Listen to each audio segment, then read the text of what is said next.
नमस्कार दोस्तों, स्वागत है आप सभी का शक्ति नॉलेज पॉइंट के यूट्यूब चैनल में। एक बार फिर आज की इस वीडियो में हम लोग सीखेंगे ट्रांसफॉर्मेशन ऑफ टेंस या सेंटेंस। इसमें बेसिकली होता क्या है, आपको कोई सेंटेंस लिखा हुआ दे दिया जाता है और बोला जाता है इसको आप इंटरोगेटिव में चेंज कर दो, या तो पास्ट इंडेफिनिट में चेंज करो, या तो नेगेटिव बनाओ, या तो अफर्मेटिव बनाओ। ऐसी चीज़ें दी जाती हैं और ये चीज़ आपको पता है कि पेपर में 2 से 3 नंबर की हमेशा आती हैं, तो क्यों ना इसको सीख लिया जाए। तो चलिए आज के इस वीडियो में हम लोग इसको सीखते हैं अच्छी तरीके से। इन सेंटेंसेस को बनाने के पहले मैं ये मान के चलता हूँ कि आपको टेंस पहचानना आता होगा और आपको हेल्पिंग वर्ब याद होगी। अगर ये हेल्पिंग वर्ब याद ना हो तो आई बटन में मैं लिंक दे दूंगा, तो प्लीज़ उनको देख लीजिएगा। और सेंटेंस को पहचानना आपको आना चाहिए क्योंकि उन्हीं से बेस्ड ये सब चीज़ें हैं यहाँ पे। ठीक है, चलिए। ज़्यादातर आपके पेपर में अगर जो चीज़ें पूछी जाती हैं वो अफर्मेटिव और नेगेटिव बनाना, प्रेजेंट इंडेफिनिट टेंस का, पास्ट इंडेफिनिट टेंस का ज़्यादा से ज़्यादा पूछा जाता है और इंटरोगेटिव सेंटेंस को बनाना बोला जाता है क्योंकि ये सब चीज़ें बनाना थोड़ा सा टफ हो जाती हैं। ठीक है, तो उन्हीं की प्रैक्टिस हम ज़्यादा करेंगे ताकि आपको, चाहे आप 10th में हो 12th में हो, तब वो कोई भी दिक्कत ना हो। चलिए पहला सेंटेंस यहाँ पे हम बनाते हैं। पहला सेंटेंस लिखा हुआ है कि they play cricket in the play ground. इसको आपको इंटरोगेटिव में चेंज करना है। तो सबसे पहले बात आपको टेंस को पहचानना है। टेंस कौन सा है, यहाँ पे देखिए, सब्जेक्ट के बाद मेन वर्ब का फर्स्ट फॉर्म है और सब्जेक्ट के बाद मेन वर्ब का first form present indefinite tense में आता है, वो भी अफर्मेटिव सेंटेंस में। तो आपको इंटरोगेटिव बनाना है तो उसके लिए आपको हेल्पिंग वर्ब की जरूरत पड़ेगी। क्यों? क्योंकि इसका रूल क्या होता है, सबसे पहले आपको हेल्पिंग वर्ब लगानी है, फिर सब्जेक्ट, फिर मेन वर्ब का फर्स्ट फॉर्म। अब यहाँ पे देखिए हेल्पिंग वर्ब तो यहाँ पे लिखी नहीं है, तो आपको पता होना चाहिए कि helping verb present indefinite tense में डू डज लगती है। तो डज कब लगती है, डू कब लगती है, आपको पता होगा, हालांकि उस वीडियो में आप सीख जाएंगे। तो अब यहाँ पे देखिए सब्जेक्ट हमारा क्या है, आई वी यू दे के साथ वाला है। तो यहाँ पे हम क्या यूज करेंगे, हेल्पिंग वर्ब डू का यूज करेंगे। तो हम यहाँ पे लिखेंगे डू। उसके बाद आपको क्या करना है, सब्जेक्ट लगाना है। तो देखिए सब्जेक्ट आपका इसी में लिखा हुआ, ये सब्जेक्ट हो गया। फिर मेन वर्ब का फर्स्ट फॉर्म, यहाँ पे मेन वर्ब लिखी हुई है प्ले। उसके बाद आपको क्या करना है, अब ये पूरा जो भी लिखा हुआ है इसको पूरा लिख देना है, क्रिकेट इन द प्लेग्राउंड।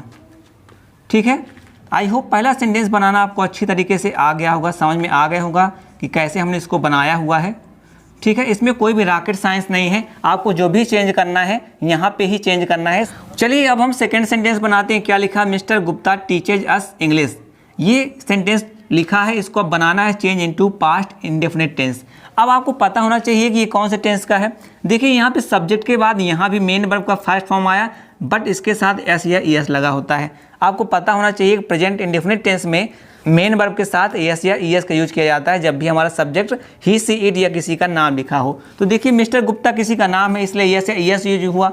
हमारी मेन वर्ब टोट क्या थी, टीच थी, टीच के साथ ईएस हमने लगाया था। अब इसको हमको चेंज करना है पास्ट इंडेफिनिट टेंस में। तो ये ध्यान रखिएगा, अगर यहाँ पे अफर्मेटिव सेंटेंस लिखा होता है तो जब हम पास्ट इंडेफिनिट टेंस बनाएंगे तो उसको भी हम अफर्मेटिव में ही बनाएंगे। अब आपको पता होना चाहिए, अगर पास्ट इंडेफिनिट टेंस में अगर बनाना है तो आपको पास्ट इंडेफिनिट टेंस का रूल भी आना चाहिए अफर्मेटिव का। क्या होता है, सब्जेक्ट प्लस मेन वर्ब का सेकेंड फॉर्म, उसके बाद ऑब्जेक्ट। ठीक है, सब्जेक्ट तो यही है हमारे पास, क्या है, मिस्टर गुप्ता। तो हम यहाँ पे लिख देंगे मिस्टर गुप्ता। उसके बाद क्या करना है, मेन वर्ब का सेकेंड फॉर्म, यहाँ पे टीच मेन वर्ब है, इसका सेकेंड फॉर्म बनाएंगे तो क्या बन जाएगा, टॉट, TAUGHT। उसके बाद ये पूरा जो भी लिखा हुआ है इसको हम लिख देंगे एज इट इज, जैसा भी यहाँ पे लिखा हुआ है। आई होप ये सेंटेंस भी आपको अच्छे समझ में आ गया होगा हमने कैसे बना दिया है। लिखा था यहाँ प्रेजेंट इंडेफिनिट के अफर्मेटिव में, हमको बनाना था पास्ट इंडेफिनिट के अफर्मेटिव में। तो हम पास्ट इंडेफिनिट के अफर्मेटिव का जो भी रूल है हम हर चीज़ यहाँ से ले लेके बना दिया। सब्जेक्ट लिख दिया, उसके बाद मेन वर्ब का सेकंड फॉर्म लिख दिया, फिर ये चीज़ें जो भी हमारे सेंटेंस में लिखी हुई थी तो हमने यहाँ लिख दिया। चलिए अब हम थर्ड सेंटेंस बनाते हैं। क्या लिखा है, इट इज़ रेनिंग। देखिए ये कौन से टेंस का है, ये लिखा हुआ है प्रेजेंट कंटिन्यूअस टेंस, है ना। इज हेल्पिंग वर्ब है, यह आसान हो जाता है ऐसे सेंटेंस जिनमें हेल्पिंग वर्ब दी हुई होती है। यहाँ पे हेल्पिंग वर्ब इज है, इसका मतलब प्रेजेंट कंटिन्यूअस टेंस बनाना हमको प्रेजेंट परफेक्ट में है।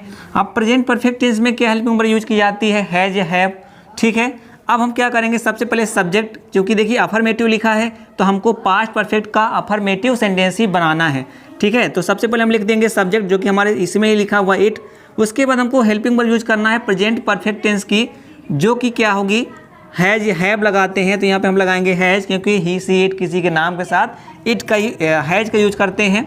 इसके बाद हमको क्या करना है, मेन वर्ब का थर्ड फॉर्म यूज किया जाता है पूरे परफेक्ट टेंस में। तो यहाँ पे देखिए रेन का ING फॉर्म लिखा है, तो रेन का हमको थर्ड फॉर्म लिखेंगे तो क्या हो जाएगा, रेनडो।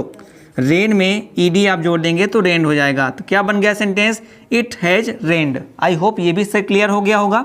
चलिए नेक्स्ट सेंटेंस क्या बनाते हैं, क्या लिखा, श्रेया डज हर होमवर्क। अब यहाँ पे आपको पहचानना है कि हेल्पिंग वर्ब यहाँ पे क्या, देखिए जो डज लिखा हुआ है क्या ये हेल्पिंग वर्ब है, अगर ये हेल्पिंग वर्ब है तो फिर मेन वर्ब कहाँ है। ध्यान रखिएगा अगर आपको डू या डज आपको क्वेश्चन में लिखा हुआ दिख जाए तो ये कभी भी हेल्पिंग वर्ब नहीं लिखी होती है, क्या लिखी होती है, मेन वर्ब लिखी होती है। ठीक है, तो यहाँ पे जो मेन वर्ब है डू है, और डू के साथ हम ईएस यूज किए क्योंकि मैंने अभी आपको बताया था कि जब भी हमारा सब्जेक्ट ही सी इट किसी का नाम हो तो डू के साथ हम यानी मेन वर्ब के फर्स्ट फॉर्म के साथ एस या ईएस यूज करते हैं। तो अब आपको ध्यान रखना है यहाँ पे हमेशा गलती करते हैं आप लोग, और ये सेंटेंस अधिकतर पूछा जाता है डू या डज वाला। हमको क्या करना है, चलिए इसको आपको निगेटिव बनाना है ना, निगेटिव बनाना है। सबसे हमारा रूल क्या है, हेल्पिंग वर्ब के बाद नॉट लगाना, ठीक यही होता है ना। चलिए सबसे इसको बनाते हैं बहुत आसानी तरीके से, और ये आज के बाद ये डाउट आपको कभी ना रहेगा। हमने सब्जेक्ट लिख दिया, उसके बाद देखिए आपको क्या लगाना होता है, हेल्पिंग वर्ब। हेल्पिंग वर्ब क्या लगाएंगे, जो कि ये आप प्रेजेंट इंडेफिनिट टेंस है, आपको क्या लगाना है, डू या डज। नाम के साथ आपको डज का हेल्पिंग वर्ब यूज करते हैं, तो यहाँ पे हमने यूज कर लिया डज। उसके बाद आपको क्या करना है, नॉट लगाना है, तो हमने नॉट लगा दिया। अब हमको क्या लगाना होता है, मेन वर्ब का फर्स्ट फॉर्म। मेन वर्ब देखिए हर तो होगा नहीं, होमवर्क तो होगा नहीं, ये तो ऑब्जेक्ट वगैरह होते हैं। तो यहाँ पे ध्यान दीजिए कि ये जो आपको लिखा हुआ डू ही मेन वर्ब थी, ठीक है, इसलिए इसके बाद आपको डू जरूर लगाना है। उसके बाद आप ये पूरा लिख दीजिएगा, हर होमवर्क, ठीक है। यहाँ पे हमेशा गलती होती है, हम क्या करते हैं सेंटेंस में देखते हैं डज तो लगा ही हुआ है, उसके बाद हम नॉट लगा देते हैं और पूरा सेंटेंस लिख देते हैं, जो कि पूरी तरीके से गलत है।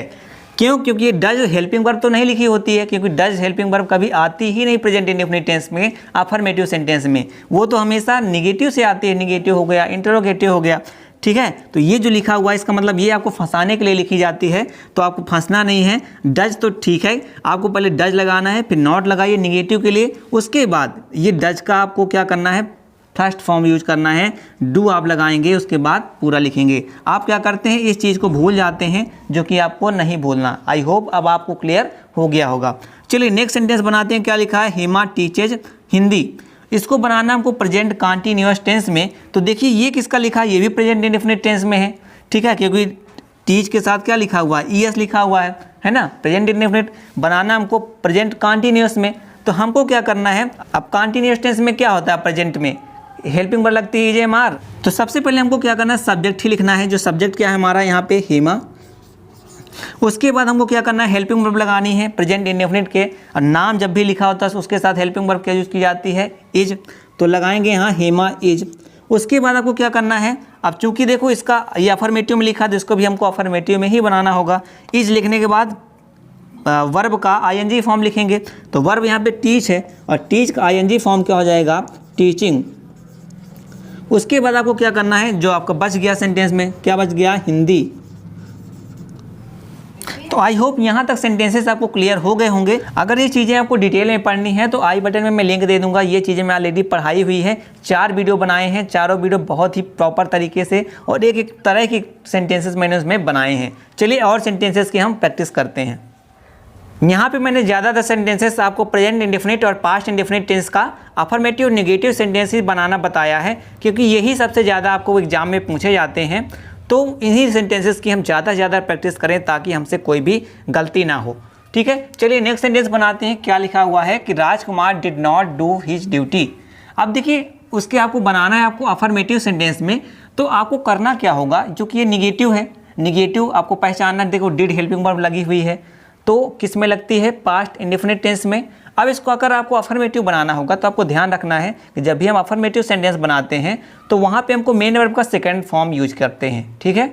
चलिए अब हम देखते हैं, लिखें सबसे पहले सब्जेक्ट ये कहाँ है हमारा, राजकुमार। उसके बाद आपको क्या करना है, अब मेन वर्ब का सेकंड फॉर्म यूज करना है, और यहाँ पे मेन वर्ब क्या है, डू। तो डू का सेकंड फॉर्म क्या होता है, डिड। तो आप क्या यूज कर लेंगे, आप डिड, ओके।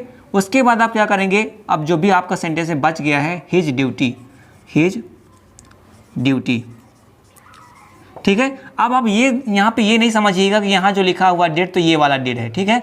डिड नॉट तो हमने यहाँ से हटा दिया ना, क्योंकि हमेशा आपको जो हेल्पिंग वर्ब जो होती है और नॉट, उसको जब आप पास्ट इंडेफिनिट टेंस में बनाते हैं तो वो तो आता ही नहीं है, सीधे वर्ब का सेकंड फॉर्म आ जाता है। इसी का अगर उल्टा दिया होता तो आप यहाँ अगर लिखा होता कि राजकुमार डिड हिज ड्यूटी, तो आप समझ जाते कि जो डिड लिखा हुआ है ये हेल्पिंग वर्ब में लिखी हुई है, मेन वर्ब का सेकंड फॉर्म लिखा हुआ है। ओके, तो आपको ऐसे बनाना होता।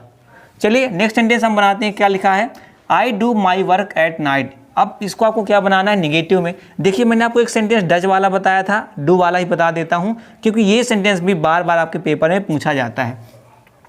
क्या लिखा है, डू। अब डू यहाँ पे जो लिखा हुआ है वो यहाँ पे मेन वर्ब लिखी हुई है, ना कि हेल्पिंग वर्ब। ध्यान रखिएगा, क्या है, मेन वर्ब है ये। क्यों, क्योंकि आई डू सब्जेक्ट के बाद मेन वर्ब का फर्स्ट फॉर्म।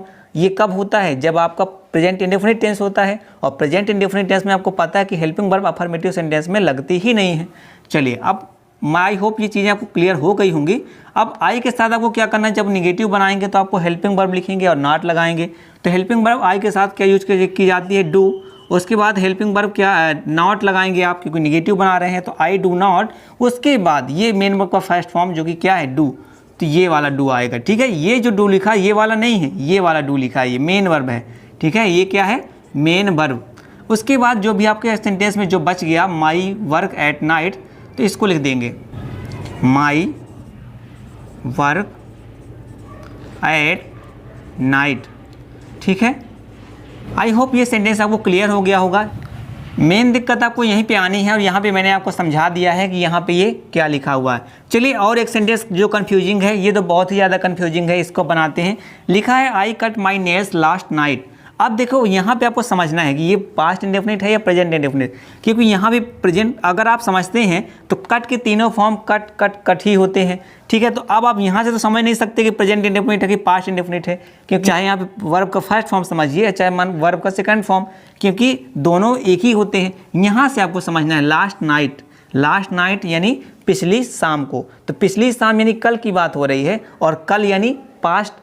इसलिए आप यहाँ से आपको समझना है ये कौन सा सेंटेंस लिखा है, पास्ट इंडेफिनिट का अफर्मेटिव सेंटेंस। इसका निगेटिव बनाना तो कैसे लिखेंगे, आई, अब डिड लगाएंगे। क्यों, क्योंकि ये तो पास्ट इंडेफिनिट, मैंने अभी क्या बताया कि पास्ट इंडेफिनिट का टेंस है। यहाँ से हमने सीखा कि लास्ट नाइट लिखा है, इसलिए पास्ट का हो गया। तो आई डिड नॉट, क्योंकि डिड हेल्पिंग वर्ब लगती है ना आपको पास्ट इंडेफिनिट में, उसके बाद नॉट लगाया। अब इसको आपने क्या करना है, कट लिख देना है, और ये जो सेंटेंस में लिखा हुआ है ये पूरा लिख देना है, माई नेल्स लास्ट नाइट।